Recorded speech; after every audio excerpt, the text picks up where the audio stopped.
Okay, so now I'm going to solve.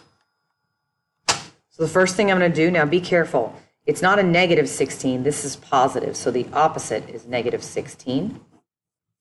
Negative parentheses x plus 3 squared equals 5. There's an imaginary negative 1 here, so divide by negative 1. X plus 3 squared equals negative 5.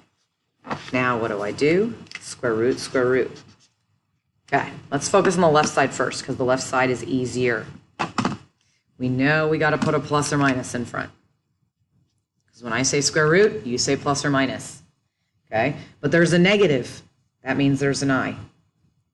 And then when I look at the square root of 5, I can't take the square root of 5, so I just leave it. Now negative 3, negative 3. So x equals negative 3 plus or minus I rad 5. Okay? Okay. Now, quick thing. If I would have had, let's say it was the square root of negative, 24. It would have been I rad 24. And then you would have treated it. Circled the doubles. It would have been 2 rad 6. But then there's the I, so it would have been 2I rad 6. So just be careful of that, depending on what you get. In the 5, you couldn't tree it. But if you can tree it, you need to tree it. Or if you had the square root of negative 49, what's the square root of 49? 7. This negative means I. So just be aware of different scenarios. Okay, solving. So I have a choice. I'm not going to do this square root thing that I did over here because there's an x. If it's just an x squared, that's when I do it. So I have a choice. I can do completing this squared. I can do the quadratic formula, or I could see if I can factor. I'm actually really good at factoring, so that's what I'm going to do, and I feel like it's the easiest for me. Two numbers that multiply to 12 and add to 8, and that's 6 and 2. Since that's negative and that's positive, they're both negative. Set it equal to 0, and I'm good. If you want to complete the square, you'll get this. It'll take longer. You want to do the quadratic formula? You can do it. You'll get this answer. It'll take longer. All right. So on the previous page, we did standard form. Now we're doing vertex form. You know what I love about vertex form? You know what's really no problem to get? The vertex, which means that's going to be no problem. So the vertex is negative 2, negative 4, which means this is x equals negative 2. That was no problem. The next thing I can tell right away is that because this is positive, it's going up. Well, if it's going up, I know the end behavior, because that means it's going like this, which is positive infinity, positive infinity. So as x approaches negative infinity, f of x approaches positive infinity, because it's going up. As x approaches positive infinity, f of x approaches positive infinity. I can also decide if it's a max or a min. Since it's down here, it's a min. Well, what's the minimum? The vertex. So I've gotten a lot done already, okay? I can actually find the domain and the range. Domain, all real numbers, negative infinity to positive infinity. Because it's going up, y is greater than or equal to. What's it greater than or equal to? The vertex. Man, that vertex has a lot of power. But since it's going up, negative 4 bracket, positive infinity parenthesis. So I've gotten a lot done already. I can actually do the intervals, okay? So the intervals are all based on that vertex also. So I'm going to redraw this. We know this is positive infinity, negative infinity, and this is positive infinity, positive infinity.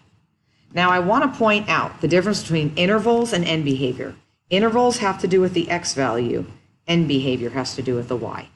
So when you were on this first page, it was the same thing.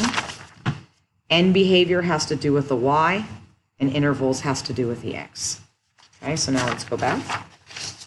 So I know the vertex. The vertex is negative 2, negative 4. So I'm going negative infinity to negative 2. It's going down. Don't worry, you'll have more space on your quiz. So that's decreasing. And then now it's going from negative 2 to positive infinity. And that's going up, increasing. This one's a lot easier. That means you've really got to know what the vertex connects to. So now I'll go to the x-intercepts. Actually, I'll do the y. So to get the y-intercept, you take the 0 and you plug it in. So I'm going to do over here. 3 times 0 plus 2 squared minus 4. 0 plus 2 is 2. 2 squared is 4 times 3 is 8. So there's my 0, 8. Y-intercept done. Now all that's left is the x-intercepts. This time I need to set this equal to 0. So 0 equals 3, x plus 2 squared minus 4. This problem is like this one. I need to get it to the squared so I can square root it. So I add 4. Divide by 3.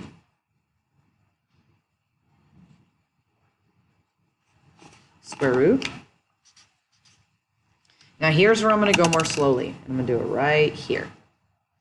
When I have the square root of 4/3, that's the same thing as the square root of 4 over the square root of 3. The square root of 4 is 2, and the square root of 3 I don't know, but I can't have a radical in the denominator. Rad 3 is 2 rad 3 over 3. Okay, so all of this turned into that. And I'm going to kind of work down here, and then I'll just do number 6 on a separate piece of paper. So I'm left with, because remember, whenever we square root plus or minus, 2 rad 3 over 3 equals x plus 2.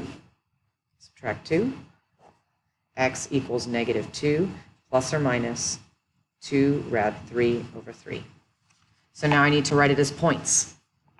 Negative 2 plus 2 rad 3 over 3, comma 0. Negative 2 minus 2 rad 3 over 3, comma 0. That x-intercept is took a long time. It's probably worth a lot of points. All right, number 5. I can do the quadratic formula, or I can factor. Factoring is always easiest to me. This is when you go 5x, negative 5, 5x, 5, 5x, whoosh. You're left with x minus 5, 5x, x minus 5 equals 0. Set this equal to 0, 0. Set this equal to 0, 5. Last one. I'm going to do number 6. If I wanted to use the quadratic formula, then I would have to move it like this, if I want to do the quadratic formula. If I want to factor, I have to move it like this. But you know how to factor, so I think what I want to work on is solve by completing the square. But by the way, you could factor it, x minus 6, x plus 2, so you get 6 and negative 2. Those are your answers. But I want to show you completing the square. So x squared minus 4x equals 12. Because what if you get a problem that you cannot solve and you have to complete the square? So now I make a little box, x squared, negative 2x, because we take half. X, negative 2, negative 2. Negative 2 times negative 2 is positive 4. That positive 4 goes here. And then now I take this, and I go x minus 2 squared equals 16. Square root. X minus 2 equals plus or minus 4. 2 add 2. So it's 2 plus or minus 4. So I have 2 plus 4 and 2 minus 4, which is 6, and negative 2. If you look, that's what I got here, 6 and negative 2.